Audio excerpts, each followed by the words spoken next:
That's it right there. For us, guys, David was like the godfather, okay? We love him. He's been around for a long time now.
And you have agreement as to certain portions of those? Okay. Yes, so the All state's right. intention was to play the entirety of the calls, but All right. then there were some objections, and so Sure. we don't have any objections.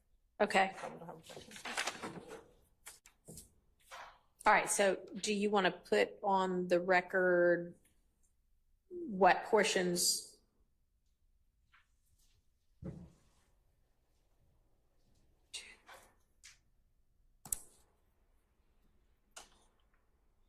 I'm supposed to be looking at the chat.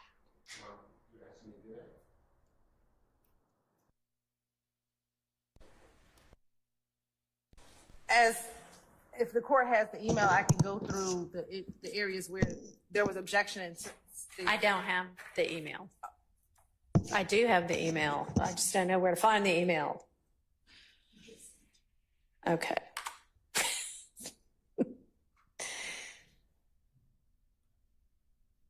All right.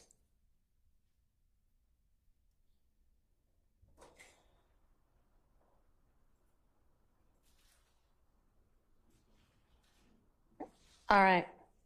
I am now looking at the email. So go ahead.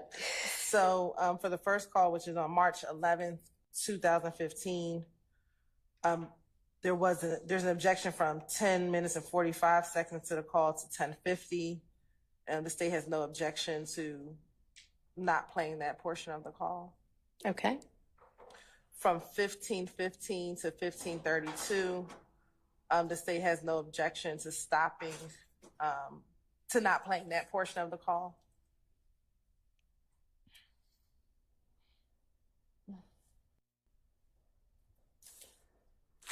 For the June 10th call, from 7 minutes to 7 minutes and 3 seconds, we have no objection to not playing that portion. Okay. From 8 minutes to 8 minutes and 12 seconds, we don't have an objection. And from Okay.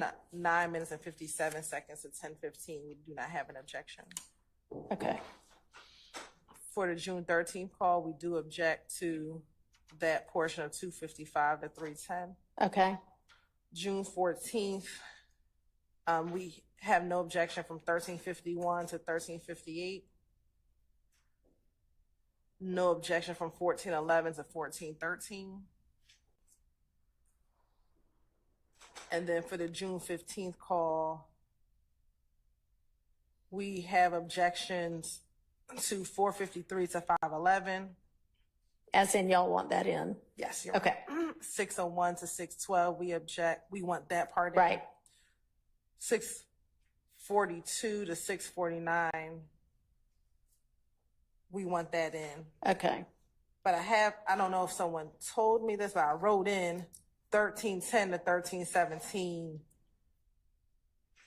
And we don't have an objection to that part. I'm not sure if maybe someone called me, but I wrote in another portion of that call, and we do not object to.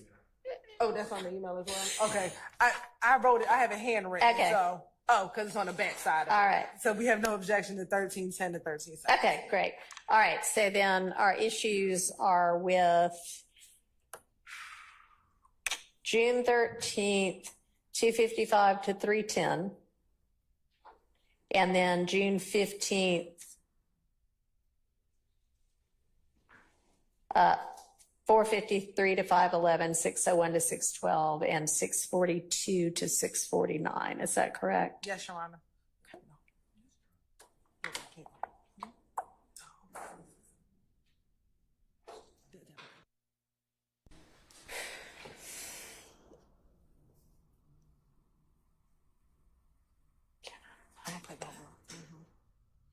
And so we're pulling those two calls up now, Your Honor. Okay.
As Mr. Box is here and Mr. Steele is handling this portion, may I step out? Sure.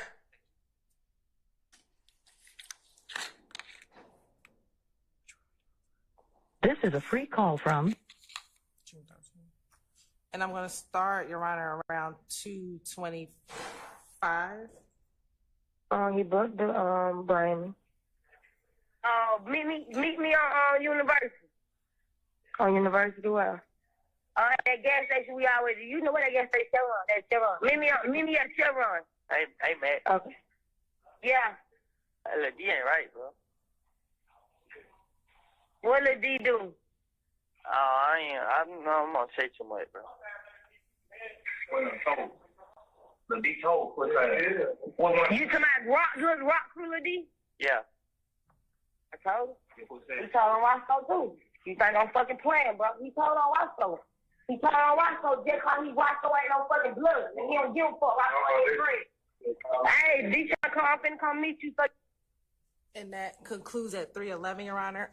And to give some context, on this call, this is a call from June 13, 2015, which is 3 days after that June 10th interview. Mr. Copeland is now in custody. He calls his girlfriend, Miss Quarterman, who then calls the person who you hear is Max, but is also Dolly White, also known as Dolly White, but is Mr. Williams' sister. Mm-hmm. She is a person that the state alleges a number of the gang members were called to get in contact with Mr. Williams or for her to facilitate a number of different things throughout the trial. And while on the phone, there's first talking about money to help with his bond. That's when you hear her talking about meeting the girlfriend at the gas station. Right. Then he says, little D ain't right. At that point, they jump to, because he snitched, because he told on Roscoe, and they're talking about him not doing what a gang member is supposed to do, which is then snitching, Your Honor. So we believe that that is relevant information for this jury to hear, that the gang members are talking about the failure of another gang member to be supportive of the gang, to actually tell or snitch on another gang member. And that's what's contained in that portion of the Okay. And the objection. Hearsay, Your Honor, it is not, I don't know, I've listened to these so many times, I don't know if it's fair to you, but he never said about, oh, this is what gang members should act like, this isn't appropriate for a gang member to snitch on someone. That's not in there. What he said is, something to the effect, I'm not quoting it, hear what little D did. Yeah, and then she says, D ain't right, D done told, blah, blah, blah. Yeah, so how does he know that? Who did he hear it from? Well, I don't know that that matters, because they're not offering it for the truth of whether D ain't right. I don't know. We are not offering it whether D is or ain't right. It's the fact that literally it was everything they said about him, and overtly the fact that a YSL member they believe told if he did or didn't, and their anger towards it. I just don't see it like that. I see this is after Mr. Copeland. This is after Mr. Copeland has cooperated with the authorities. He is in contact with Detective Gaither on a daily basis. Yeah. And he is speaking now as a government agent. And do you have proof of that? I mean, that's not an issue in this trial. This is him on the phone with his people, still thinking nobody knows he's said a word. Of course, no one knows it. That's why he's an agent. The government. He is being told on June 10th, you need to work with us, otherwise you are going to get severe time. And he says, great, I will work with you. That's in the recording that you listened to. You didn't listen to that part, but it's in this 9-hour recording. So I don't see how this comes in. It is hearsay that he is just saying, did you hear with this other person? We have no idea the context. And it is being asked for the truth of the matter, because that's why they are talking about it. This is not, oh, it doesn't matter if it's true or not. He's specifically saying this man said something. I don't see how that comes in. You know, we could ask him about it, but I don't see how the jail call comes in. I think the state has to lay a predicate or a foundation before they could just. Well, I mean, I would assume they're going to have to lay some kind of foundation for some reason to get it in. If they lay a foundation, then And I don't know what that's going to be, but assuming, I mean, I don't know, maybe you want to elaborate, Ms. Hilton. We believe this is also evidence of the overarching gang conspiracy. Again, we have to prove that this is a conspiracy, that this is in furtherance of that conspiracy around. We believe that one YSL member telling another YSL member that one YSL member snitching is in furtherance of protecting the conspiracy, protecting the gang, Your Honor. And this would be evidence of that. So essentially it would be a co-conspirator statement between these co-conspirators talking about gang activity.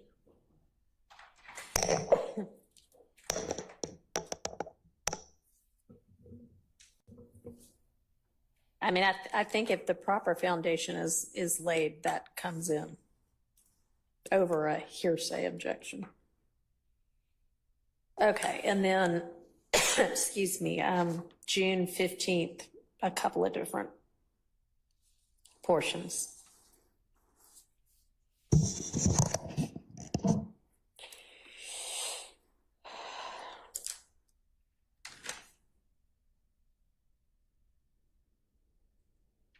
Your Honor, Of course, I would just start at 4:50 and play through 6:49 because it's only about 2 minutes Okay. for those 3 seconds.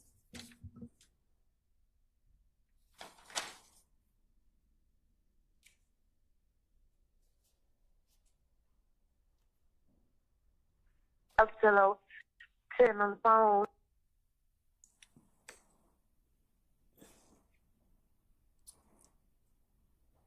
And tell me who I'm about to hear. Yes, Your Honor. And counsel, this is again Mr. Copeland calling his girlfriend on 3-way, but at this point he has asked his girlfriend to call Detective Gaither, and so Okay. the portion that you're hearing is Mr. Copeland and Detective Gaither on the phone. Okay.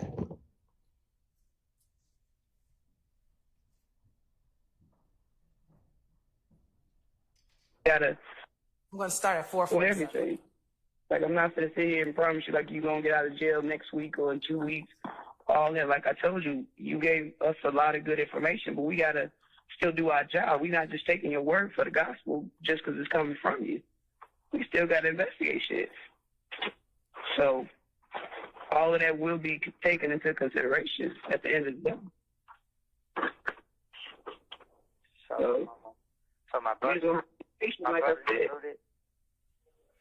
do your brother know what? that federal put the feds put charge him. I'm not talking to nobody about your case but to you and who you got on the phone. That's up to y'all. Like, we don't do that. I'm saying, so is they trying to work with me though? Is they gonna try to work something out? I can't say what they gonna do. Like I said, everything that you told us, we want to speak with you again. All of that will be taken into consideration. That's what she told what the ATF agent when we first came in, the lady. Yeah. That's what we did in the beginning. A lot of what you say will kind of determine your future. That's why you need to be completely honest with stuff. Yeah. So same time, we still got to look into it. We're not just going to take your word for everything you say. We got to be able to, prove what you say is true. So if I prove it, then y'all let me have it right. Are you hearing anything that I'm saying? Because I feel like I'm talking in circles. Nah, I hear you, but it's confusing.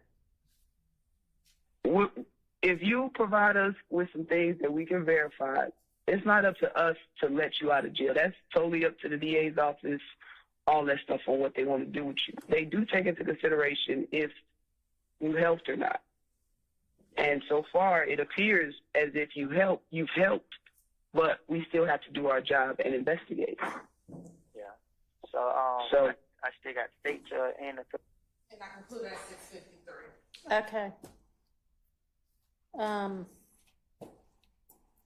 And so what is at issue? What statements specifically are at issue? Detective Gaither's statements, bolstering so far. You've helped. We still have to corroborate, but so far this was helpful. I don't know what the right word is. And I believe that that's bolstering his statements. All right. And what does the state say to that? Sure. Again, we don't know what he's going to say on the stand. But if he goes down the same line of, I was just lying to finesse investigation, I made it all up. This is in complete contradiction to that because she's telling him, just like she told him in the interview, we have to verify what you're telling us. So if he was telling lies, he wouldn't continue to say the same things over again because she keeps telling him, everything you told us, we appreciate you telling us, but we have to verify everything that you said. So there's nothing I can do for you until... Well, he's not really saying anything over again. He's saying, hey, I told y'all something. Can you let me out now? Right, and so when he's saying everything I said is a lie. So he is now, yeah. He is now. So what this shows is a contradiction because he wouldn't be calling the detective trying to continuously see if he can get out of jail if what he said was a lie. Especially when she's telling him. All right. The objection is that Detective Gaither's statements, well, yeah, I mean, you seem to have helped us, but whatever. Why do you want any of this? Well, I mean, how do you envision using that particular thing I just heard? so there's a few things. So part of this trial, some of the defenses that have come out is that the police didn't fully investigate anything. Okay. That they took his version and just ran with it. Okay. So this supports that that's not what happened. That even back in 2015. Is Detective Gaither going to testify? She has All right. testified. Has she said already, man, we didn't just take his word for it, we investigated? She testified Yes. to that. Okay, so it's not necessary for that. But again, I think it gives context to, while Mr. Steele's focused on Detective Gaither, we're focusing on Kenneth's actions, that if he lied, he would not continue to call the police to verify how they're going to help him. When he knows, listening to Detective Gaither, every time she speaks to him, she says, we can't do anything yet until we verify what you told us. So clearly what you told the police isn't a lie. Even though you're saying that today in 2024, what you told them back in 2015, you believe to be true because you wouldn't keep calling if you just wanted to tell them one lie and that was it. You wouldn't keep calling the detective. All right. So let me ask you this. If what you want that in, or those portions in for, is Mr. Copeland's, hey, y'all, come on, I gave you the truth. Let me out now. Is there some way that you could redact that where we don't hear big chunks of Detective Gaither saying something she's already said on the stand anyway, which is, I got to verify this stuff? See what you can do, okay? We can see Okay. we think we'll be out of time. Well, We'll see. I don't know. Judge, if I may. Yes. Again, putting everything in context and thinking back to some of the testimony that Mr. Copeland had put forth previously. You know, the state's position that they just put to the court as well. If he wasn't telling the truth, why would he call and try to follow up and see if they were checking on his truth or not? When he testified, one of the things that he said, it was probably the biggest thing that he said is, hey, they don't know that I'm lying. And he said, yeah, I lied to them. I'm trying to finesse my way out of this, but they don't know that I'm lying. And that was in response to a specific question that Madam Prosecutor, Ms. Hilton, asked Mr. Copeland. So I think that kind of, that goes against what they're saying as their rationale. I mean, don't get me wrong. I'm not sure that what they're saying it's going to come in for is going to in any way show or be a convincing argument, but I mean, they can. Yeah, it's not inadmissible for them to try it. No, I understand. But I think our objection, as Mr. Steele stated a little while ago, is, why is any of what the detective's bolstering of Mr. I understand, which is why I told her if she can come up with a way to get her part in without the objectionable part, she needs to try to do that. I'm confident that she can. Let's have it. All right. Okay, so that is all of the jail statements. Yes. Okay, super. All right, one thing I wanted to do is do some test run of this, and this doesn't need to be on the record, where I just don't have it. I've never used these before. So how is it that y'all are doing this? Do I hand these out to all of y'all and then? All right, I don't need to, oh, y'all have them, so. We need to pay some. Okay, and I mean, everybody doesn't have to do it. If a couple of people want to.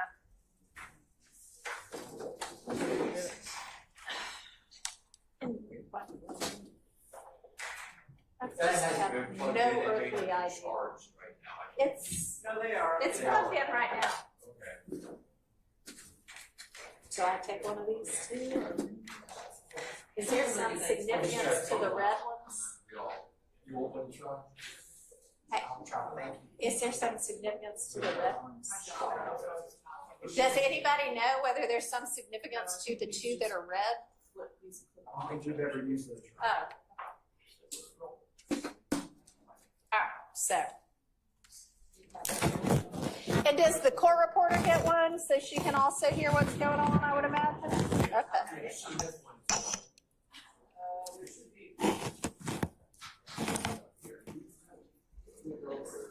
And then what? There's a push to talk Sorry, y'all. Yes. I have We're done with court for the day, so you do not need to video me trying to figure out the technology. That was the easiest request, Your Honor. Clarify that. Can I make one more statement before you adjourn?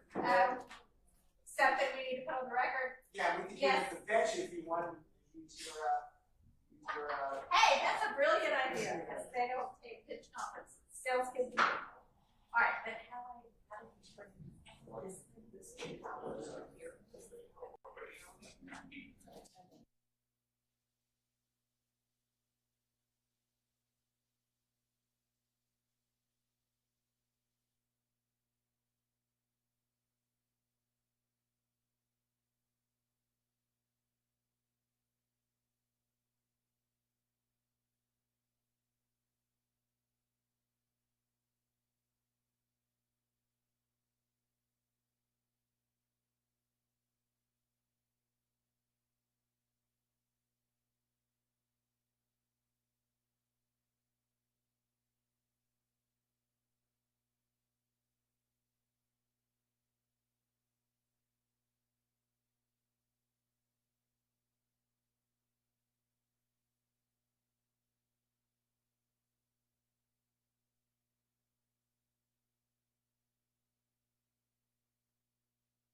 On Prime Crime.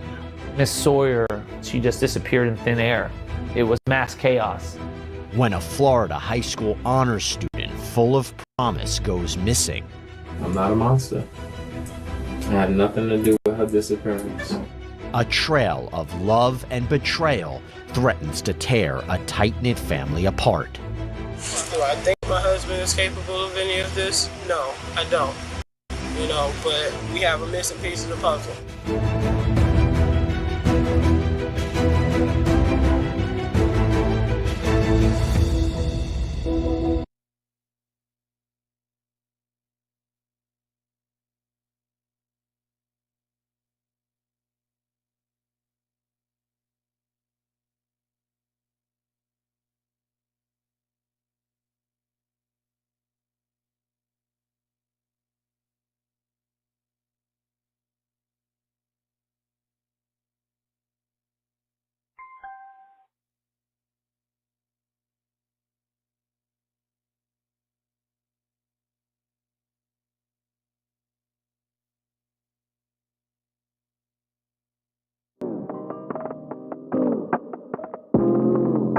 with Dable. For us guys, Dable is like the godfather, okay? We love him. He's been around for a long time now. Fuck with Dable, you get in.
What's your name? What's your name?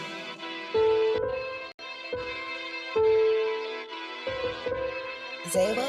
Ooh, that's different.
Hey everybody, good afternoon, and welcome to Nothing But the Truth. I want to introduce my co-pilot, Shanita. I want to introduce the Honorable Kayla Bumpers. Attorney at law. Attorney at law. All right.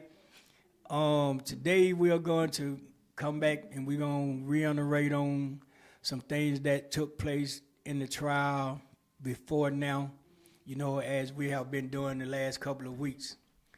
We're going to continue to update everybody, and today we're going to speak on some of the things that's going on now, and we're going to talk about a couple of more situations that's going on in the city of Atlanta. We're going to talk about some things that's probably been taking place in some other parts of the United States as far as criminal behavior being took to a limit to where it's a conspiracy against any and everybody that's being accused of anything that has something to do criminal. So at the end of the show, as we come to the end of the show, we're going to take questions. We're going, as the show goes, we are going to be streaming questions that some of you are all asking. And at the end of the show, we'll start addressing some of those questions. And today we're going to stick with a 10-question limit. So when you decide, so whatever question you decide you want to ask, or you want to, you know, try to get some kind of clarity on, I'm going to ask that you make it real unique on how you want to ask your question so that we can answer it the best to our ability. All right? So let's get this show started. Okay. We left off at how things was going as far as, you know, the sheriff department and some of the things that had happened in the courtroom itself. You know, we had a lot of situations coming out the gate that was taking place. You know, for instance, we had, as everybody saw, we had a young man that was able to walk through the courtroom, walk past 6 deputies, walk up into the foyer of the courtroom, and approach Thug as if he was handing him something. And at the same time, we had a deputy that actually met him at the table. You know, I don't know if anyone paid that any attention, but that was one of the flaws that made me feel, and this is my opinion, it made me feel that it was planned to do. Because there's no way you can tell me that an officer in the court was able to make that determination on when to move to meet this young man at that table and be there as soon as he there to hand this man whatever he tried to hand him. All right? We have had situations in the courtroom where the DAs have went beyond the call of duty to put out bad karma on a lot of these guys, to where they have made up stories of, you know, what they think, which is normal for a prosecutor. But sometimes we can take things a little too far, and they have taken a lot of things too far, to where now that you're able to see it, a lot of the time the prosecutors have tried to paint a picture to make these guys look like they are actual gang members who are administering illegal tactics in the city of Atlanta. A lot of that is hearsay. A lot of that is them trying to paint a picture. Some of it is not real at all, you know, but that's part of painting a picture. That's what if you don't know, that's what a district attorney is supposed to do, paint a picture. You know, we're gonna keep you updated on how the law supposed to work. And right now, from 2022 to 2024, we haven't seen the law work on behalf of these people who the law says is innocent until proven guilty. That's right. These young men was arrested. Some of them voluntarily turned themselves in. Some of them was already incarcerated. They were administered to be guilty day one. Their being guilty until proven innocent was administered as soon as the indictment was put on them. They were already guilty to the system. They're having to prove their innocence. And I got to always give it up to these attorneys. They are doing a great representation of these young men. All of these young men deserve a fair trial. So far, they haven't gotten it. So maybe with the Honorable Judge Whitaker, they may get a fair trial. You know, she's new. She's coming in, you know, addressing her authority. She's expressing her authority, and she's basically running the courtroom the way that it should have been ran day one. And hopefully we can get to that. We can get it to that point, and we can continue this trial, or we can make a decision to leave it alone. I'm talking as an activist, I'm talking as a parent, and I'm talking as a person of the community that supports the community. 100%. Okay? So, like I said, we have had situations going on in the courtroom.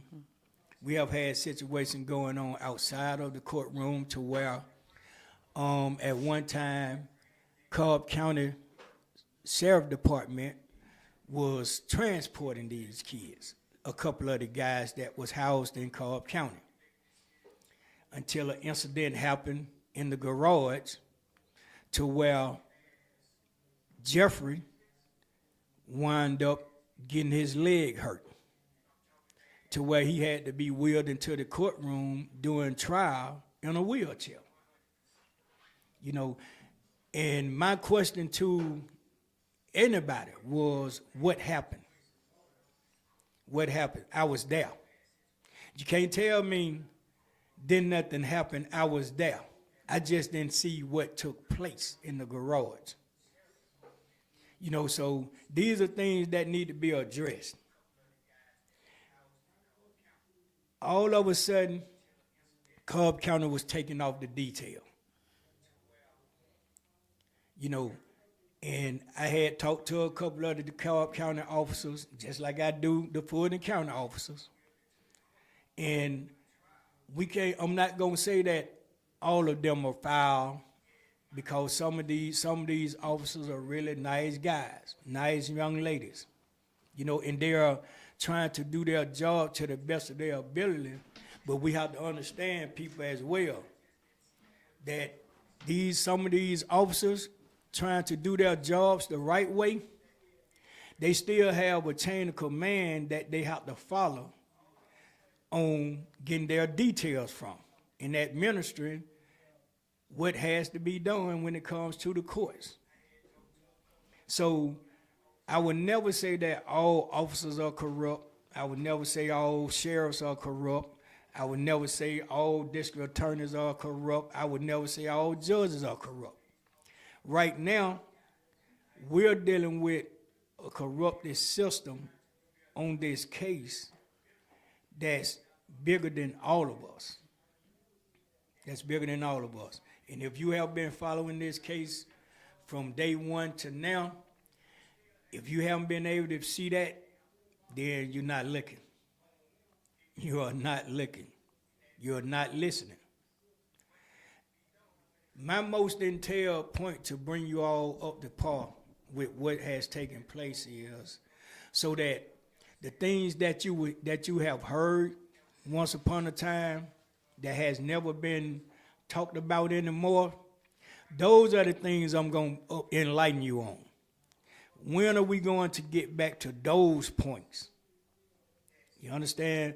You know, like I say, for instance, this young man being able to walk through a courtroom and walk up on someone sitting at the desk in front of a judge, and nothing took place. We have never heard what happened. We have never heard what he was trying to hand these guys. We haven't heard none of that.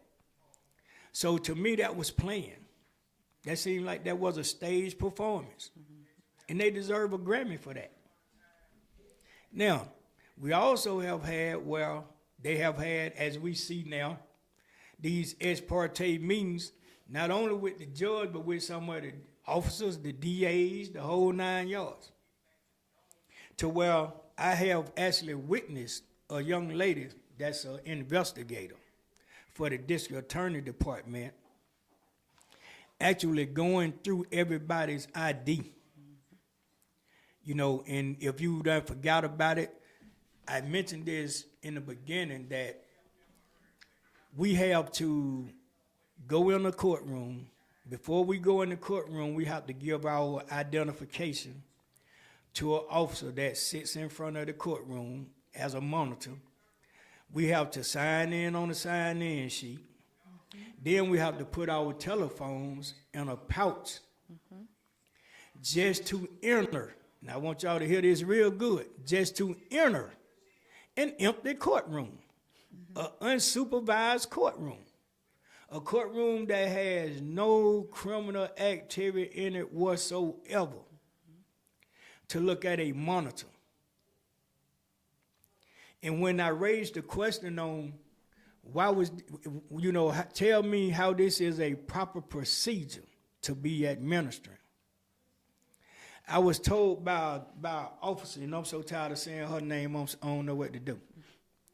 But I was told by an officer that it was for my son's safety. Remind you, we're on the 8th floor, courtroom 8H. They're on the 1st floor, courtroom 1C.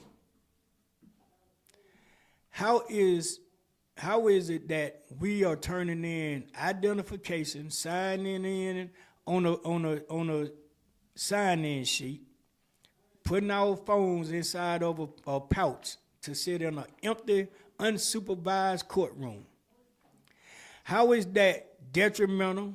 How is that a threat? How is that anything that could hurt any of those guys in a courtroom 7 floors down? That we're watching on TV. That we're watching on a TV monitor. Some things we just have to make sense. We got to make it make sense.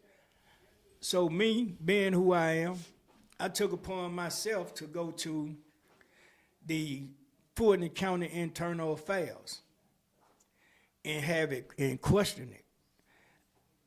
And no one yet, this has been over a year or so. This has been over a year and a half. I haven't had anybody from Internal Affairs of the Fulton County Sheriff Department to yet show me in black and white that this is a proper legal procedure to do. But I was told by the captain of the detail that was something that the sheriff department came up with to do. And then I was informed that this is something that we do in all high-profile cases, which I found out that was a lie. Because see, when you tell me something, I'm going to prove it to myself. I'm not going to ask you to prove it. I'm going to prove it to myself. So I took upon myself to go to YFN Lucci's trial. I didn't have to turn in ID. I didn't have to sign in. They asked me to put my phone in a pouch. But I was also told by the officer that was sitting outside the courtroom that I can't go in the courtroom unless it be authorized. So as she attempted to call someone to see was I able to go in a open courtroom, which is open for the public. I told her when she get the info on what she's supposed to do as far as me going in or out of an open court, come in here and get me. And I went on in the door. I went on in the door and sat down and watched the trial. So I also attended District Attorney Fannie Willis's trial, her hearing. Didn't have to sign in, didn't have to give no one in the ID, didn't have to put my phone on a pouch at her hearing. So the YSL case is bigger than these cases. You know, all of these are high profile cases now. You know, let's make it make sense. So to see a district attorney investigator going through our identification, which they also had officers who actually sat up on the floor sometimes as if we didn't know, or as if I didn't know, or I didn't pick up on it. And they were actually running our IDs. For what? We're not on trial. We're here for support for our loved ones. What's the purpose of that? And once I caught the young lady doing it, she couldn't give me one reason why she was doing that. So I know that was illegal. I know she was doing something wrong. I have been asking for her name for a year and a half, and no one has given me her name yet.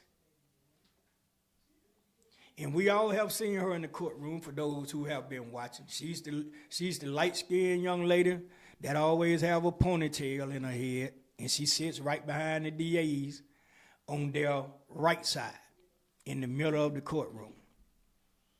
You know, some of us have seen her walking up to the DAs, whispering to them the whole 9 yards. But she's the investigator that I seen do that. I can't say her. And I know that's wrong. So these are a lot of tactics and stunts that the DA department is playing a role in on targeting these guys. You know, now, they have went so far in depth to where we had a young lady that was called to testify. So this shows you how they care about our loved ones. You got this young lady coming in and so-called testify for the state. You put her on the witness stand. You put on record that you're not going to show her face. You're not going to say her name. She's going to be incognito. And as soon as she don't play your game, the district attorney's game, not only did they start saying her name, they arrested her. They held her for her to be able to attend court. They brought her in. They were saying her name, A. Bennett.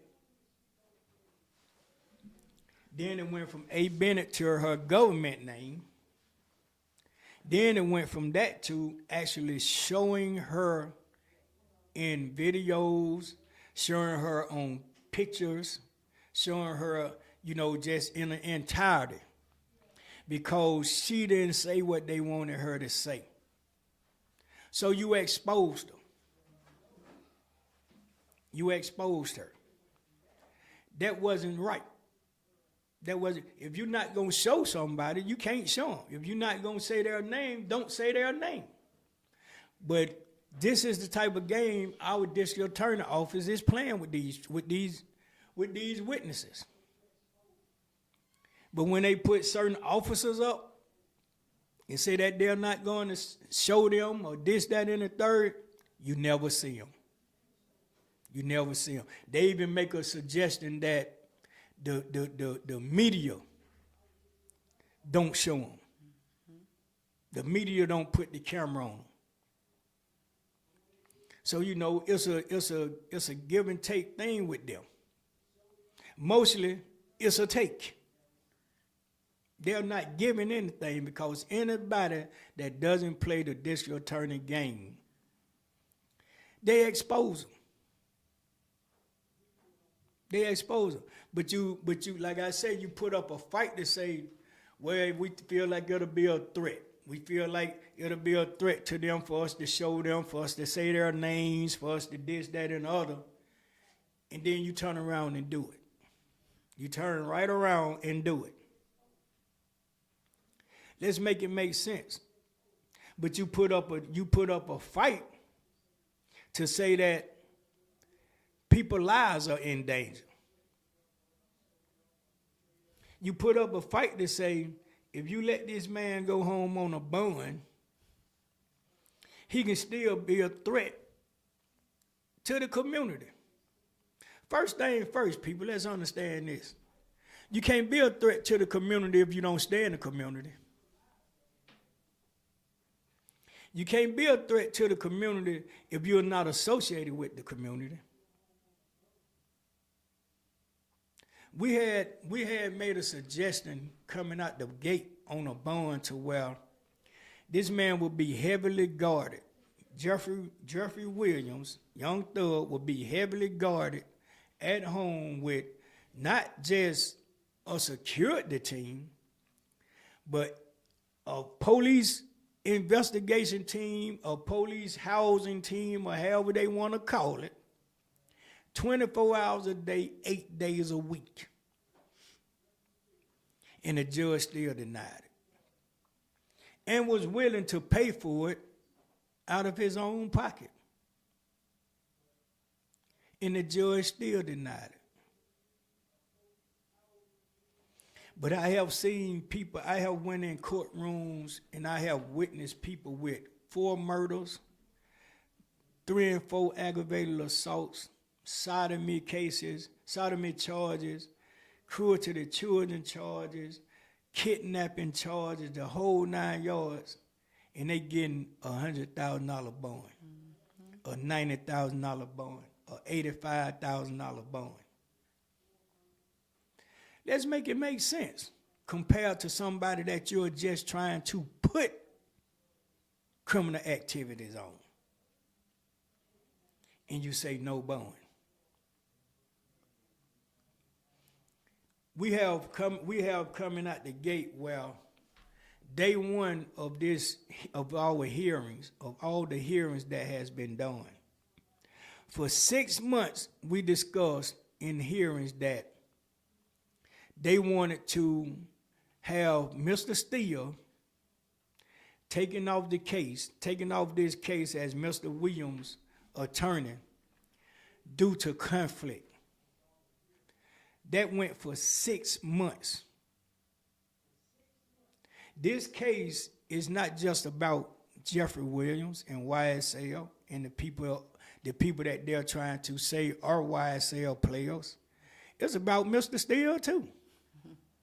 Absolutely. If they was able to get away with putting up any kind of picture to say that Mr. Steele is a YSL gang member, they will label him too. Absolutely. So he's fighting his innocence as well. He's fighting his innocence as well. You know, so right now to me, every attorney that has any affiliation with any of these young men in this trial, on this case period, they are to the district attorney office YSL gang members, because that's how they are being treated. They are being treated just like their defendants, just like their clients. They are being treated just like them. We got to make it make sense. We got to make it make sense. And that's the reason for the gag order request. So now, they don't want them talking. They don't want the attorneys talking to nobody. They don't want them talking to the media. They don't want them talking. They better do want them talking to the families of these guys. Let's make it make sense. But you all are out in the field. You have investigators out in the field who we have witnessed that they have investigators out in the field that are following people around, going to people's houses, following people to houses, following people to work, or following people to anywhere that they feel they need to follow them to, just to try to put them inside of a case that's not even relevant. That's not relevant. Our district attorney said in her hearing, and I can't say this enough, we're in a case to where you got people speaking on these young men. You got people who are coming to so-called, as they say, testify on these young men on which, you know, haven't been proven or haven't been really discussed yet, honestly. And we have a district attorney sit in her own hearing and tell the judge and tell the prosecutor, just because one person said that make it true. So when we gonna uphold that in this trial? When we gonna uphold that in other trials? You can say that in all trials. Just because one person said, does that make it true? Let's start living by the, let's live by the sword that we draw. Let's live by it. If she's able to say it in this voice, why can't that voice go for anybody else? Why is everything just designated to certain people? The law says everybody has equal rights. I can't tell. I can't tell. Let's make it make sense. These are things that have taken place in the courtroom. We have had incidents in the courtroom where a young man was taken out the courtroom, taken back to the holding cell, and he was assaulted by some officers, to where you can actually hear him screaming, to the fact of where they actually cut the monitor off so that we couldn't hear it. You have had an officer in transport pull out a detail just to assault this same young man, Mr. Runyon. Mr. Runyon has taken punishment from being here, and he shouldn't even be on this case to me. Mr. Hearsay shouldn't be on this case. You got guys who are being put in this case just because of knowing who a person is. That's what they call guilt by association, as they trying to make it. What I have done in my past don't have nothing to do with no one sitting on this panel.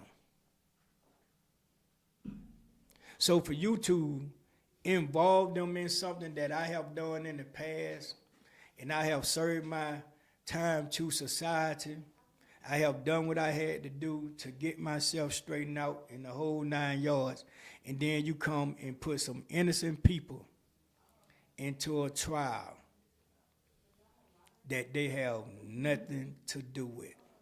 None of these guys, any crime or any troubles that these young men have endured over time has nothing to do with their association with each other. When are we going to stress that? When are we going to stress that? If a man went to juvenile when he was 13, how that make him part of me at 25 or 30 or 40? Just because now we are associated together. And not to mention, some of those charges have already been adjudicated. They've done the time. They've been dismissed, and some way they're back in the forefront again, discussing the same things that have already been corrected or adjudicated or disposed of at this point. So why we can't use the double jeopardy rule in it? Because it's a RICO. You still trying to convict them for something they have already served their time for. You're still trying to convict them for something that nobody charges. Nobody charges in this RICO has gang associated to it. Right. Not one of their, if you look at their priors, none of their priors says nothing about gang activity. Until now, when you put them in the indictment. How can you make a rule like that? How can you just say, hey, man, we're going to say everything they did when they were 5 makes them a gang member at 30? Mm-hmm. How can we do that? How can we make that anywhere possible to do? How can we? It's injustice. We have so much injustice in this case until it's pathetic. It's really pathetic. You know, and you want everybody to accept it. How can you accept wrongdoing? How can you want us to accept wrongdoing and then try to convict us of wrongdoing? 2 wrongs, as my mom used to say to me, 2 wrongs don't make a right, son. 2 wrongs does not make a right. So we're gonna have to make some changes in our system. Absolutely. We're gonna have to. Because if we don't, we're gonna lose. We're gonna lose. We're gonna lose in our own system. And the only way, and it's sad to say, but it's true, the only way that it's gonna change is when it happens to one of their loved ones. That's the only time somebody gonna speak on changing it. As we always say here on the show, why wait till it happens and then try to make a change? Don't let it happen to you before it matters to you. Let's make it happen beforehand. Mm-hmm. Let's make it happen beforehand. We all know how these people play. We all know how our people play, and we get a good recognition and acknowledgement of it right now. Right now. We have a viewer by the name of Vanderveer. She says, it's okay. Their mission was much bigger than rapping. They exposed the injustice so it can get cleaned up. And I agree to that, Miss Vanderveer.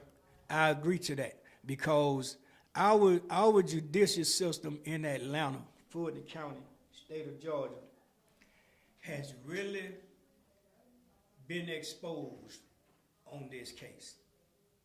That's true. That's a true fact. That's a true fact. And that's why we got to step up. That's why we got to start doing these protests to make our system get back right. Mm-hmm. I don't have a problem with a man being prosecuted for doing wrong. I don't have a problem with a man, having to face his consequences for what he has done or what he's trying to do or what he will do or won't do. But what I do have a problem with, and what everybody should have a problem with, is a person being falsely accused of something just because somebody says it. Mm-hmm. Somebody feels some kind of way about them. Okay. That's too much authority to me. When you have the authority to just make something up on somebody and take it as far as we have gone with this case, you have too much authority. You have too much power. To where no one is speaking on it, to where no one above you has a problem with it. That's not adding up. Someone should have been stepped in on this case and pulled rank. They should have been done. I wonder why. I wonder why. You should be done made enough money off this case by now on streaming alone. You know how many people watch this every day? You know how many people probably watching this case every day? You got people watching this shit at work, at home, on vacation, just driving down the street listening to it on the radio or whatever they can get it on. They're making money at these young men's expense. It's being made. Trust me, great money being made off this case. Just off of publication. Just off publication. You can't beat it. Social media is the way now. You have seen people go viral for tying their damn shoes. So just imagine what type of press this case is getting throughout the world. Throughout the world. The world is looking at this. The world is seeing this. I have had people from other countries that has called me some kind of way to tell me that our system is an embarrassment. Do you know how I feel when somebody from another country call me and tell me that my government, my county, my state is an embarrassment, but yet it still will allow a foreigner to come to the United States, come to the city that I have been bred and fed in, and open up a business and treat me like I'm the damn outsider. Let's make it make sense. Let's make it make sense. We gotta start making shit make sense. We gotta start standing up for our loved ones, people, and each other. I'm not just talking about my loved ones. Every child, every young man involved in this trial, every young man that's sitting in the jail, these are my children to me. These are my children to me. You know, our district attorney, she plays in the street of Atlanta. She have played in the streets of Atlanta. Some of her investigators that she put on the district attorney team, they play in the streets of Atlanta, meaning they date people in the streets of Atlanta. They coerce with people in the streets of Atlanta. They politic with people in the streets of Atlanta. And last but not least, they support a lot of people in the streets of Atlanta. So you have the right to poke your chest out in a hearing and say the things you say, because you know what ties you have to the streets of Atlanta. You have gang ties to the streets of Atlanta. Let's pull the district attorney credentials and see how many guys she represented when she was a attorney, and see how many of them she represented that were from the street. Let's do that. Let's investigate the people who are investigating us for a change.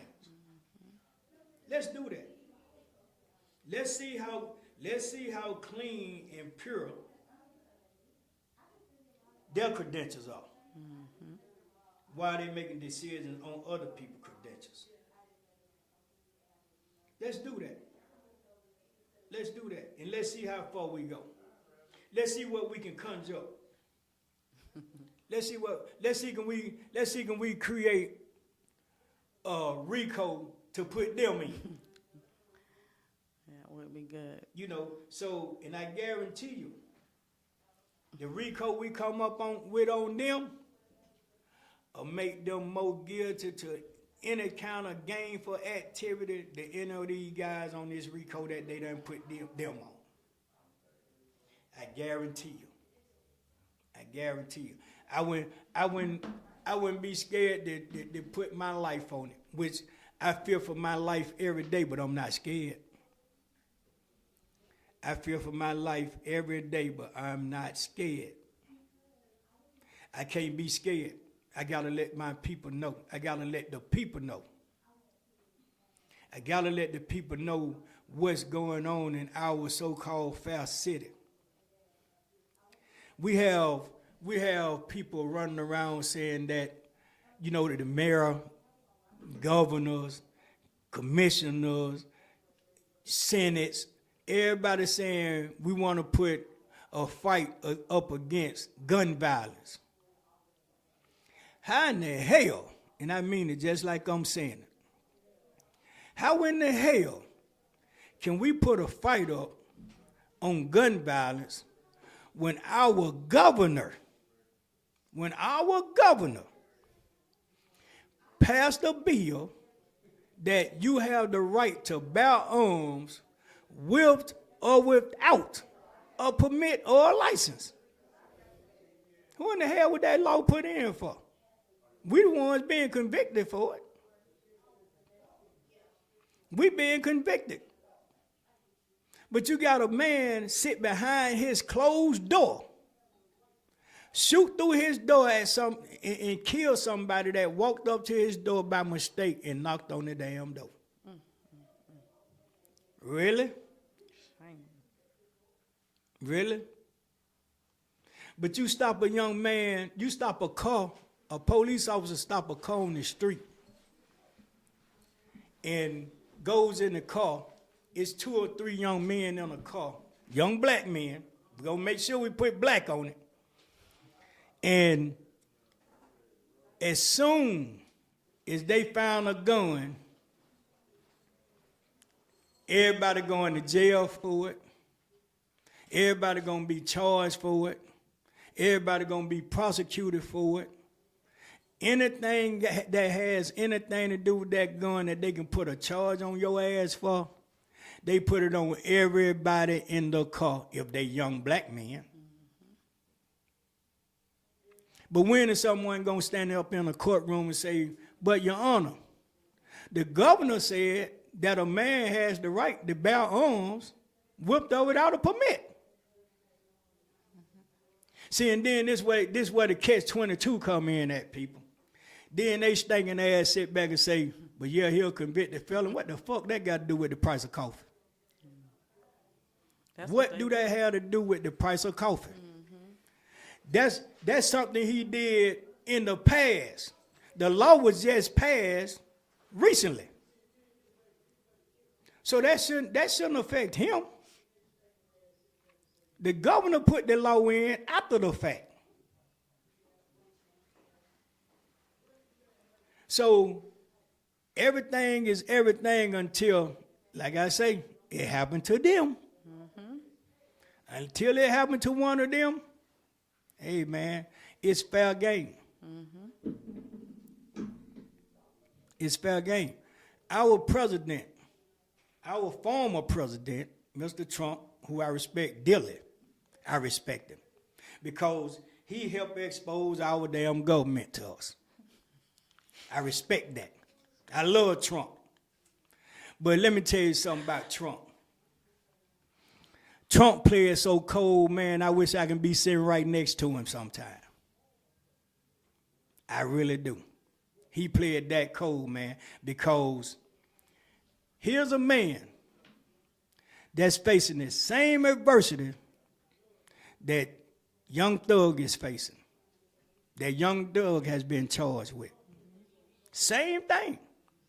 Same identical thing. But Young Thug couldn't get a preset bond.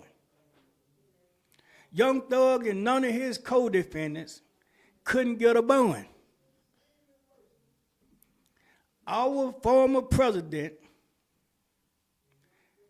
as they say, like I say, they got to paint a pretty picture.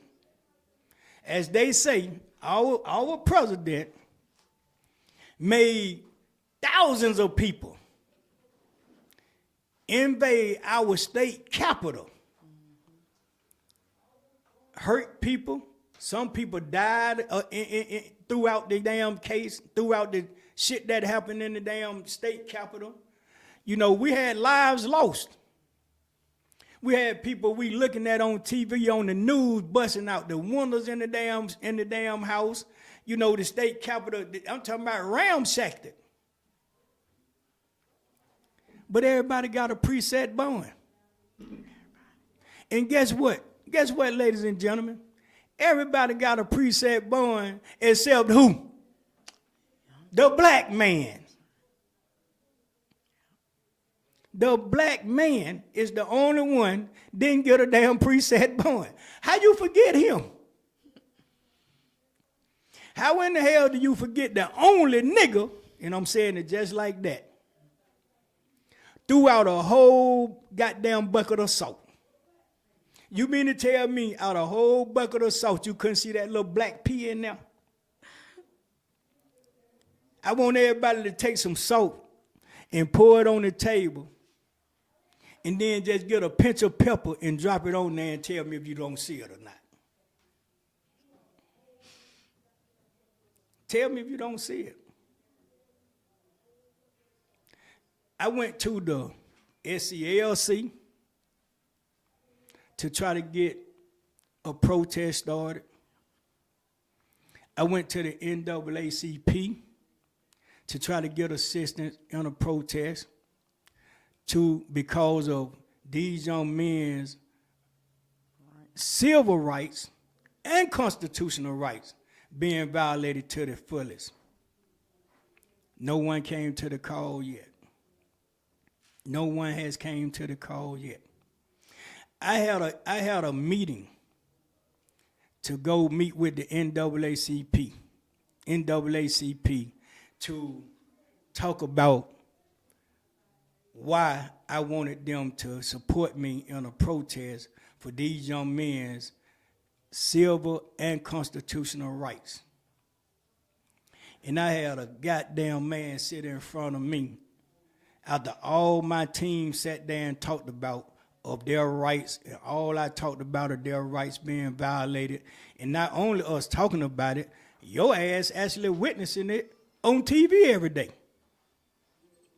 And he had the audacity. This is a black man that's supposed to be an activist to stand up for our rights. He looked me right in my face and said, "What you want us to do about it?" I looked at him and I said nothing, and I got my black ass up out of there.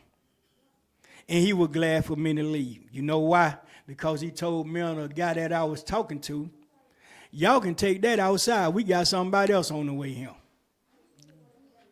This is what our so-called activist party said to me. This is what he said to me. So, hey man, this shit bigger than us. This is bigger than us. So let's not get it twisted. I have sat in a courtroom. I sat in a courtroom for 24 months looking at this shit by myself. Everybody downtown in Fulton County, in the Fulton County Courthouse, I guarantee you know Mr. Williams, Big Jeff. They actually gave me a nickname at the courthouse. Can you believe that? And I'm going to tell y'all what my nickname is at the Fulton County Courthouse, ladies and gentlemen. My nickname at the Fulton County Courthouse is Old Thug. Ain't that some shit? Ain't that some shit? But guess what? I love it. I love it. I love it because the stand that I made was, here is a black man that's supporting black men in a bad situation, and he's not letting up. He's not letting up. Whatever I got to do to try to get some kind of righteousness out of this, hey man, I'm willing to do it. And I'm not just doing it for my own, I'm doing it for all of these guys. I'm doing it for all of these kids who have gotten injustice put before them. Whether they're in now or whether they've been serving 20, 30 years ago, up to now. They have went through the same shit. They just weren't able to fight. They didn't have no one to fight for them. No one. Now they have a voice. One voice can make a difference. I believe that. I believe that. I have been followed probably. I have been watched, which I know that. I have had things done to me lately and recently that I know don't have nothing to do with nothing but who I am. Period. let me tell y'all the experience I just experienced a month or so ago. I was on Lee Street in the West End area. I pulled out of a gas station. There was a young lady trying to get a jump off on her car. So I couldn't assist her with the jump off. We didn't have any cables. So I pulled away from the gas station, turned out on Lee Street. I went probably a quarter of a mile to the red light at the corner of Lee Street and Deal Avenue. Just so happened I got stopped at the light. Right before the light got ready to change, 4 cars of police pulled up on me and pulled me over.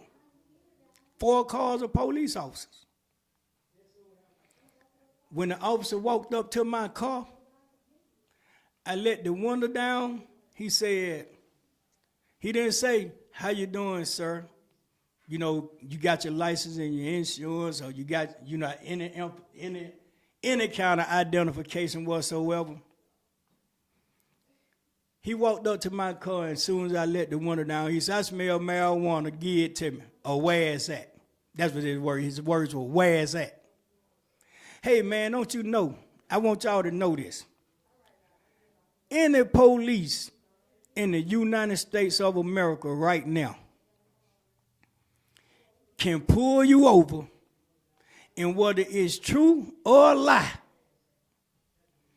as soon as you roll your car window down, he can tell you, "I smell marijuana."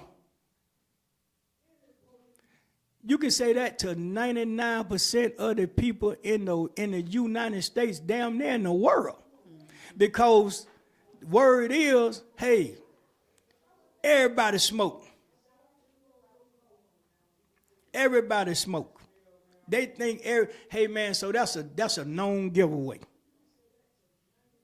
That's a known giveaway. So, not one time now, did he tell me why he pulled me over. So yeah, I had some marijuana in my car. People smoke. I have a friend who smoked. I ain't gonna lie. The name of this show is Nothing But the Truth. I gave it to him. I handed it right to him. But what is the purpose of you pulling me over, though, is my question. Let me tell you something. He opened my car door and said, "I need you to step out the car." Upon me stepping out the car, he cuffed me. Put me in his car. Now you're arresting me. And Not one time have you said to me, why you stopped me? Not one time. Now I'm sitting in your car. I'm sitting in your car, and I'm going to speed this story up. I'm sitting in the car, and he's talking to the other officers. So one of the officers that parked in front of my car, remember, I'm at a light. I'm at a red light. He says to the officer, where the marijuana at he gave you? He said, right here. He said, give it to me. He took the marijuana, ladies and gentlemen, went and got in his car and pulled off with the marijuana. He pulled off with the marijuana. Now, we still sitting out. This is a hour and a half stop probably. We may have sat there probably an hour and a half for a traffic stop that I didn't find out what was the real reason for them to pull me over until after the fact. Meaning they had wrote tickets the whole 9 yards on me. So as we sit there, his phone rings. When his phone rings, he picks the phone up. The phone says Sergeant Stewart. That was the name that popped up in his phone. Sergeant Stewart. He said, yeah, Sarge, what's up? This is how the conversation went, ladies and gentlemen. The conversation went, hey, Sarge, what's up? Yeah. Uh-huh. Oh, okay. Yeah. And then he got out the car. He got out the car, and the conversation continued for about 20 more minutes. 15 at the most. He came back to the car, and he got in the car, and he said, I'm finna write you this ticket. I'm finna write you this ticket with the other tickets I'm giving you for the marijuana, and then I'm taking you to jail. And that's exactly what he did. When I got to jail, they put me in booking. The young lady called me up to the desk, and this is what got to be real funny to me. She said, Mr. Williams, because of how the officer wrote your ticket up, you don't have a bond. But guess where I was at? I was at the city jail, not Fulton County. The city jail in Atlanta is for city fines. I said, what you mean? She said, this is what he wrote on the ticket. Now, I want y'all to really listen to this. The charges he wrote on the ticket was, and you tell me if you don't think Sergeant Stewart didn't tell him to write this shit. The ticket said, possession of marijuana with the intent. Beside it, he wrote, possession of marijuana less than an ounce. Up under, he wrote, distribution and manufacturing. Are you damn serious? Are you really serious? Are you serious? And then that's when he acknowledged to me, yeah, I pulled you over because your headlight was out. That's the funniest shit I ever heard in the world. How would you even see my headlight if you behind me? Now, it's not like you rode behind me before you pulled me over. I was sitting at a red light until the red light damn near got ready to change, ladies and gentlemen. And then I see blue lights flying down Lee Street coming behind me. And then I'm thinking they're going to go around me. They pulled it right up behind me. Let's make it make sense. Let's make it make sense. I didn't pass a police when I was riding down Lee Street. I didn't see a police when I was riding down Lee Street. None of that. All because of who you are. I know this. When they ran that tag, when they ran my tag and seeing who my tag was registered to, that's when all hell broke loose.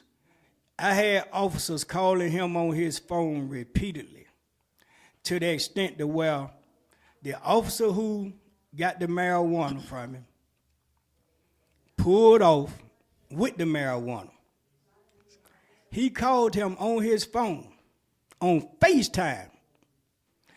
I really love telephones now. I used to hate telephones. I love telephones now. This officer called him on FaceTime and said, "Hey man, this is the marijuana." He showed him the marijuana on a scale on FaceTime and said, "Hey, it's 21 grams. He said, "Oh, okay." He said, "Well, shit, how you want me to write?" He said, "When you write it up, do you write it up 30-16, some other shit?" He said, "Yeah, write it up like that and put 30 beside it." "Are you serious? What the hell is 30? So that's what he did.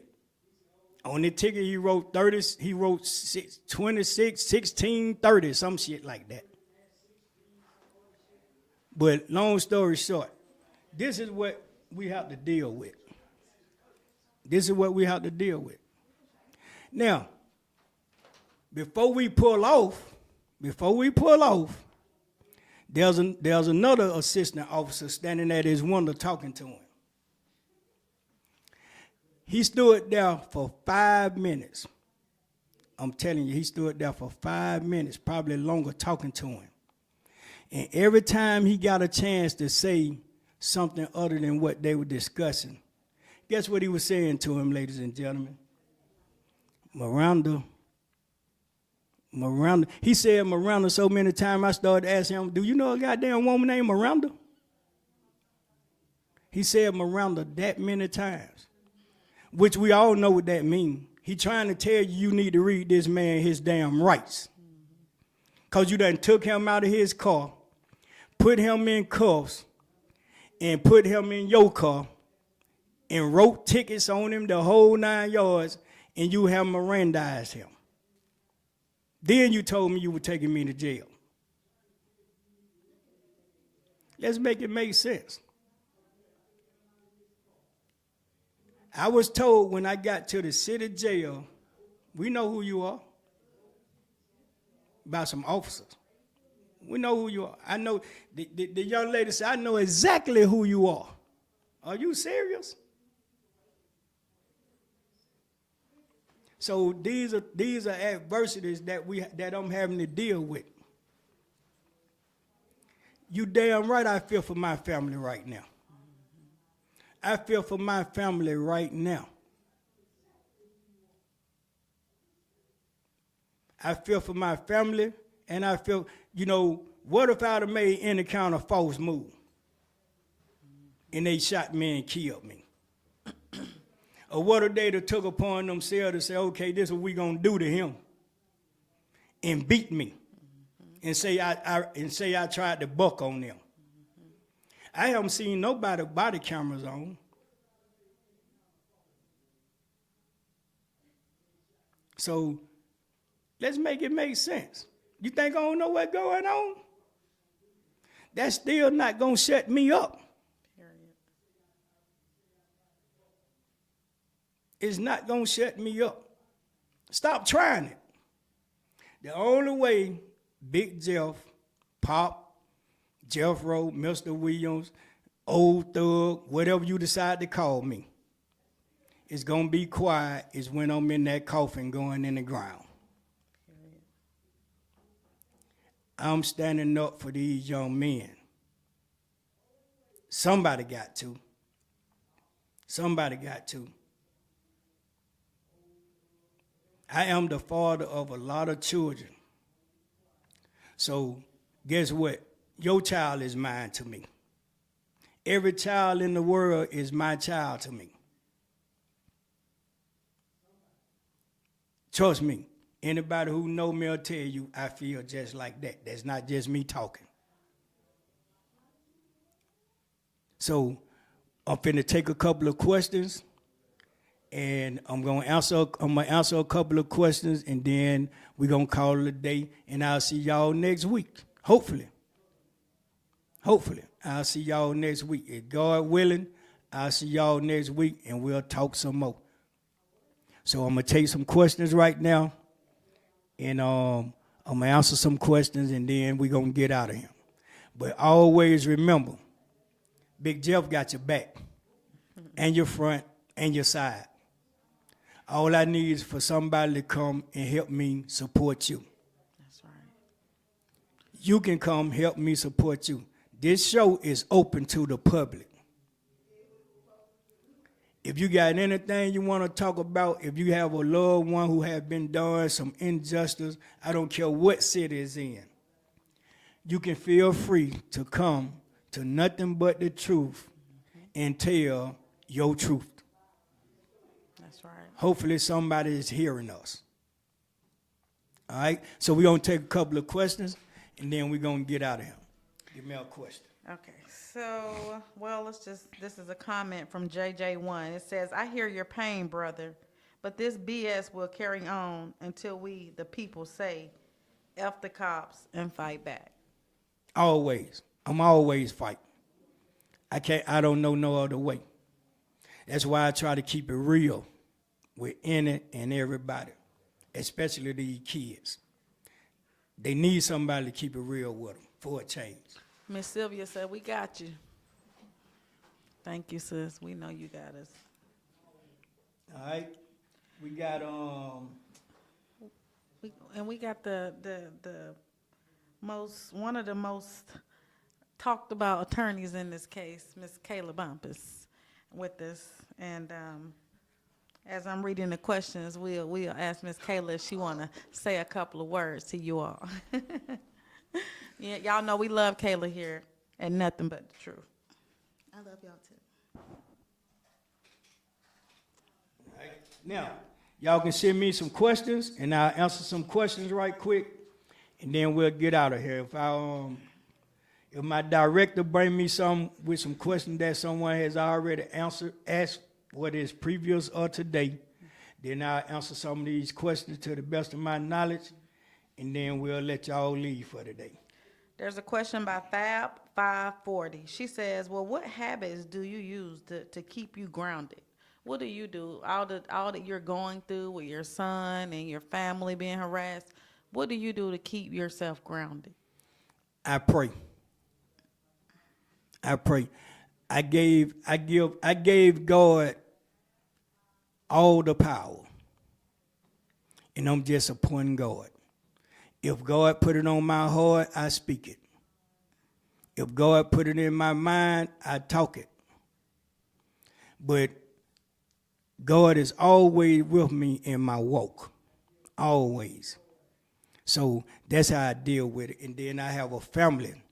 You know, we have a very supportive family that keeps me grounded as well, because I know I got to be here for them.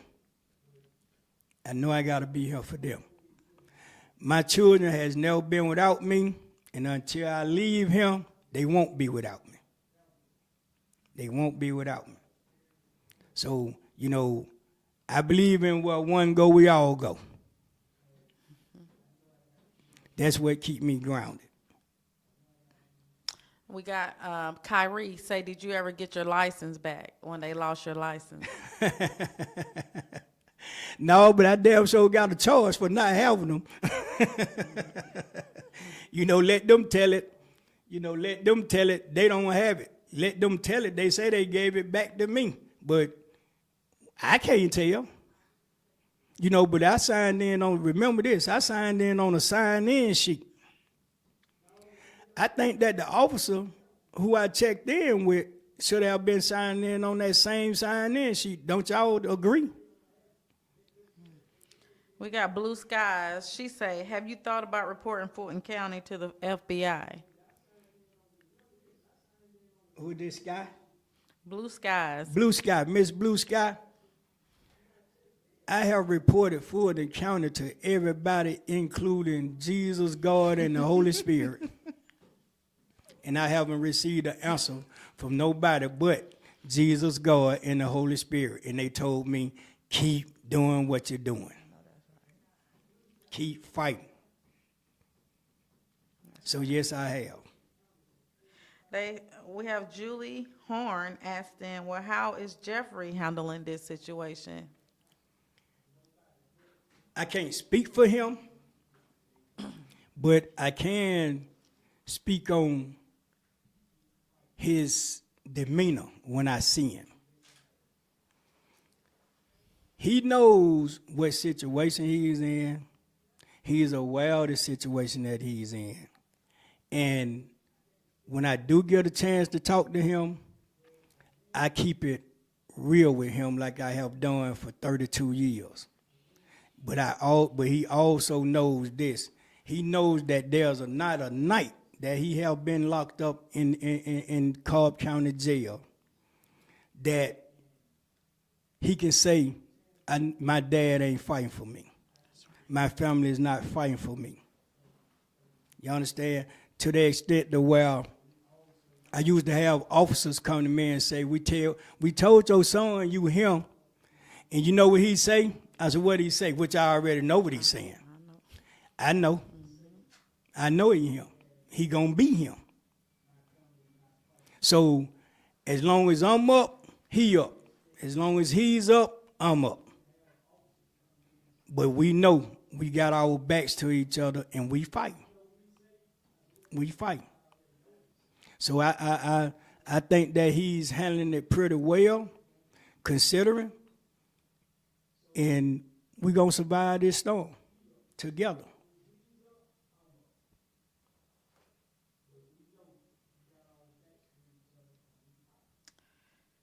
And that's pretty much, let's see.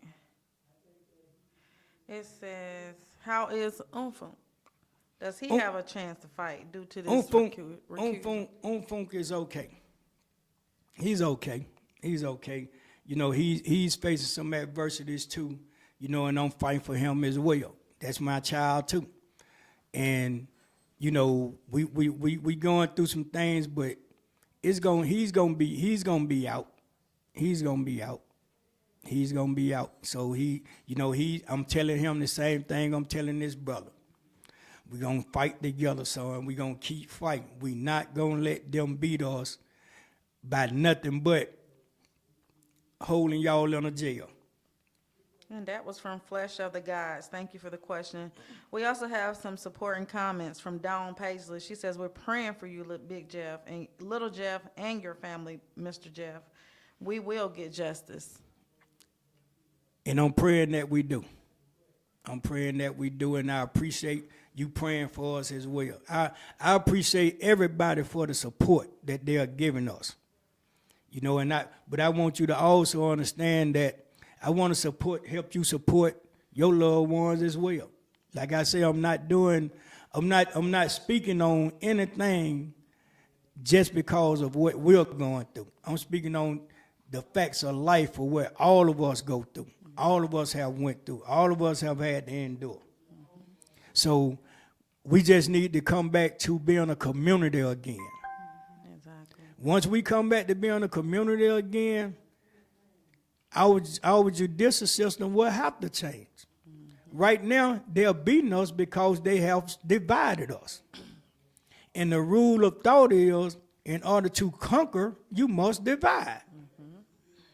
So we got to start fighting with each other, man. We got to fight for each other. I go to a lot of rallies. I go to a lot of, appearances people have for their loved ones on, when something happened to them. I don't have what you all call an op. I don't believe in ops, because if you trace your roots, you might find out you damn near related to everybody in this city or somebody in this city. So I don't believe in that. I don't believe that we have enemies among each other. We can always agree to disagree, but I don't believe that we have enemies to that extent to where we're running around trying to hurt each other intentionally. I don't believe that. I'm 58 years old. I have never rode around with a gun. I'm not gonna put a gun in my possession. I'm not gonna make a gun make me feel like I'm tough. I'm tough because I'm him, which is Jeffrey Lamar Williams 1. Not senior. I'm Jeffrey Lamar Williams 1. And I do not live in fear of another man. I live in fear of the system that I'm fighting. That part.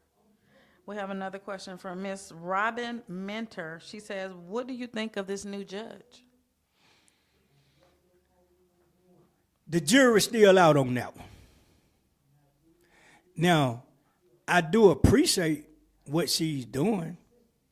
And what I mean by that is she's putting the courtroom in an order that it can be ran as a courtroom like it should have been day one. So I do appreciate that with her. I really do. And I admire her because she actually listens. Uri Glanville didn't hear shit. And I sympathize with him because he has a mental disorder anyway. You know, so a lot of things that he did, a lot of things that he, you know, didn't uphold. I'm not gonna make an excuse for him and say that it was because of his mental disability, but I feel like he felt that these kids were guilty day one. I agree. And he tried to give the state, you know, from me being there, like I said, you have to be there. If you weren't there, you wouldn't understand what I'm about to say, so I'm gonna try to give you the best understanding I can give you. He did a stall tactic that only somebody in the military would do. So I never cleared my mind to not understand that he's a military-minded person. You are taught to endure any enormous amount of pressure that you can withstand until you just can't take it no more. And I also believe in sticks and stones. So as long as he's doing wording, you can't hurt him. You can't hold none against him. But every dog has their day. His day came. I feel like, this is my opinion. For me observing him for 22 months, I think that the judge did that ex parte meeting intentionally. I really feel that in my heart. He did that to get off this case. I really feel like that. And I could be wrong. But I feel like he did that intentionally. He was too firm. He was standing on everything in a firm manner to me to make a dumbass move like that. I just don't see that adding up to be nothing but intentional. But to try to point blame at somebody because of it, that's why I feel like he was definitely wrong. You can't just keep going around accusing somebody of something you can't prove that they have done it. And I think that's what he did to Miss Bumpers. I think that's what he did to her. And the only reason he did that is because he knew she has had connection with Mr. Steele before. But that don't make, as Miss Willis say, that don't make it true. So, you know, I think this judge I'm hoping and praying that she's gonna uphold just what she say. And that's the law. And she's gonna be fair about the case, and she's gonna be, you know, more mindful of what has taken place in the case. So I right now I believe in her word. I believe she's gonna do what she says she's gonna do. Can I say something? Yeah. I just want to say, at first, I kind of felt that Glanville, I felt like you felt, Mr. Jeff, that, you know, he just free picked me. But that was until the second ex parte meeting came out, which was actually the first ex parte meeting. And somebody on my YouTube or something sent me a message and was like, you don't think it's funny that, no, now you see why Glanville thought it was you. And she thought it was me because Adrian said I hugged Mr. Williams and Mr. Kendrick. So immediately they have set all of this up in his mind. Kayla and Melnick are working with Steele. She hugged these people and got kicked out of a courtroom, which absolutely did not happen. I did hug the people. I gave them a side hug in an empty courtroom 2 months before I ever knew I would be there representing Mr. Copeland. Mr. Copeland know who I know, and he didn't have a problem with it. Exactly. I'm sure he did not have a problem with me hugging someone 2 months before. And I don't understand why that was necessary. And then to say that I don't pass the smell test just took it, you know, very far. And then to come Monday and ask me to see pictures of my kids and, oh my God, haven't seen, but throw Melnick under the bus, but you was throwing me under the bus too. So I'm just, now I see why Glanville felt the way he felt about me. Because she put it in his head. Exactly. And what Kayla's referring to, you guys, she's referring to the newly released transcripts that uncovers the ex parte meeting. Well, actually, according to Woody, it's not complete. And we don't expect it to be complete. So it's just what they put out to say this is the transcripts from the ex parte meeting. And then we also found out about another ex parte meeting this week as well, in which Kayla was mentioned. And they pretty much had a discussion about her, accusing her of some things that didn't happen. So that's what she's talking about. And I want to say this to Fabs 40.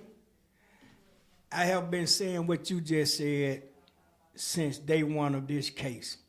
I'm so glad that this case is being broadcasted on a daily basis because the people, and this is the reason why, because the people is now being able to see what type of system we dealing with here. They're able to see it now. You know what I'm saying? To where, you know, we have a lot of people who will jump the gun and say, oh, they guilty, or they did that, or he did that, or she did that. Because you're not there. You're not there. You know, and I speak on this to a lot of people now, you know, which I have been speaking this for years. Years, I mean like 20, 30 years or better. Stop getting caught up in what people say so much. If you feel some kind of way about somebody, or you feel some kind of way about something you have heard or you think you know, do your own investigation. That part. Do your own investigation. Don't just let what somebody say right now make you make a hasty decision and say what they saying is the gospel. Because, you know, I raised my kids on, it's easy for somebody to pick you when they know you'll respond to anything. It's easy to do that. It's easy to do that. So what I want y'all, I can't say that enough. I can't say that enough to you all. When we stop letting society and what people in society think, say, and do make us act accordingly in a manner that we shouldn't, we'll be a better off people, man. We'll be a better off people. There is nothing somebody can tell me about somebody, and I'm just gonna take it as the gospel. I'm gonna do my own investigation. If I feel like it's worth it, if I feel like I need to investigate it, I'm gonna investigate it. I'm gonna check it out. You know what I'm saying? So, you know, and what I'm speaking on now don't have nothing, you know, ain't just about what's going on with this case, what's going on in any other fashion. What I'm speaking on now is life. Let's start living that. You understand? I'm saying in your relationships, in your datings, in whatever you consider yourself being a part of with another half. with whatever you decide to do in life. Let's start living that, man. Let's stop letting what we think people think about us make us act a certain way. You understand? When I was 14, 15 years old, it's two words in my vocabulary I kicked out of my vocabulary. And I'm telling you a true story when I say this, because I've been on my own since I was 13. Two words I had to get out of my vocabulary, and it made me the man I am today, along with people who I have surrounded myself with that taught me more discipline. And those two words are ego and pride.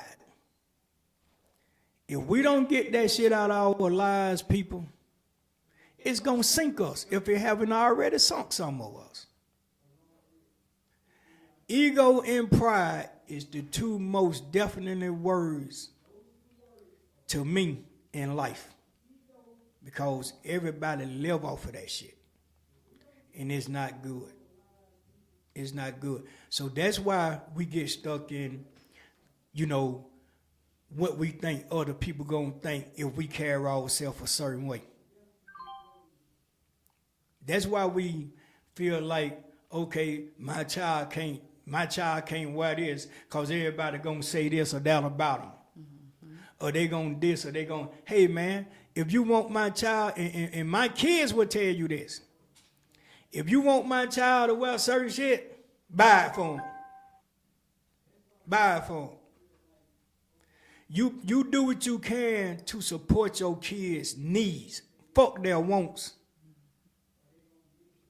They have to earn what they want. Make your kids earn what they want. I put out a challenge a year ago. Well, almost a year ago. To a lot of guys that I go to the barbershop with and, I hang out with, this, that, I coach with, the whole 9 yards. And that challenge was this. And now I'm finna challenge you all. I'm finna challenge everybody who's listening. I want everybody to make their child live, make your children live the life you lived growing up for 1 year. And then get back at me. Make your child live the way you had to live for 1 year. And if that don't give you control or make your child understand what life is really about, something wrong with the child, not you. So don't blame yourself for it.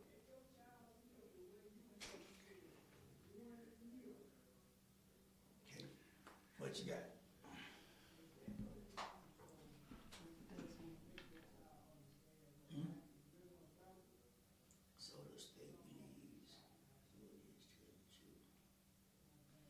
Okay, who is that? This is from Miss K. E. Payne. Miss K. E. Payne, your question is? So the state believes Woody is telling the truth just on what they need. Everything else is just I don't know. So. And, like I said, I got to be honest with you. That's a good question. Me, myself, when I speak on me, I'm speaking on me, myself, and I. I don't think the state believe a damn thing Woody done said. They just got to try to use something to make something look good. Mm-hmm. So they're taking certain things that he has said to them over time, and they're trying to make it convincing.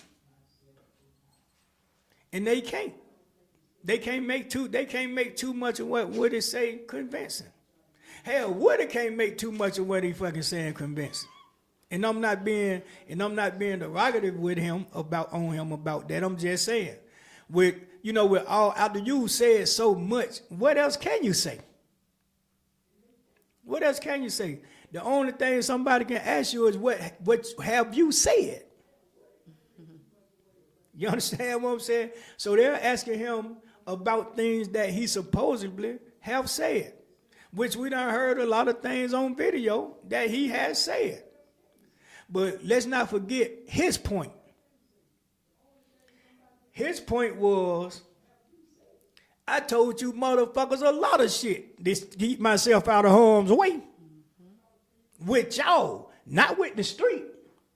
See, he made it perfectly clear. Everything I said to y'all, I said it on the pretense of fooling y'all ass, not the street.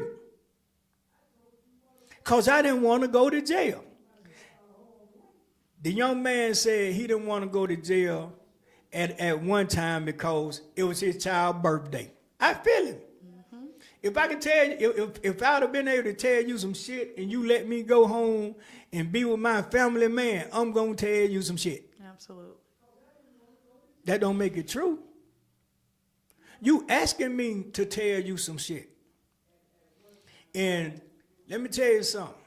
He gave us such a good example.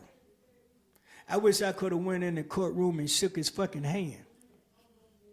He gave us such a good example when he said, hey, lady, it could have been them asking me something about your ass, I would have gave them a story.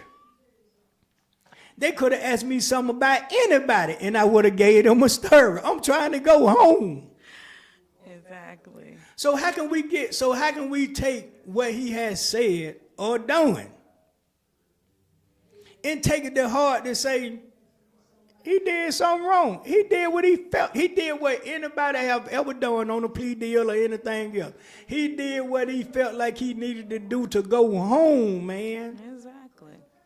And what you guys don't know, there are so many other instances where he has been detained unlawfully, in his opinion, that he's shared on different podcasts. And they pretty much harassed him to the point to where he's tired as well. You know, he's burnt out with this mess. Hey, and I don't know nobody.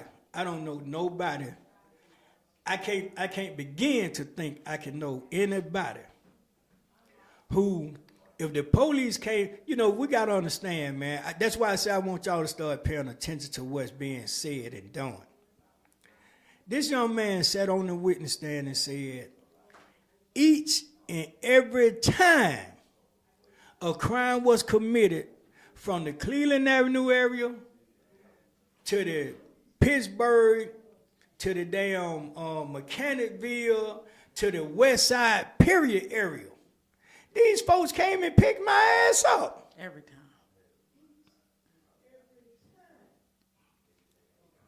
Shit, he can't give us a better clue. He can't give us better information.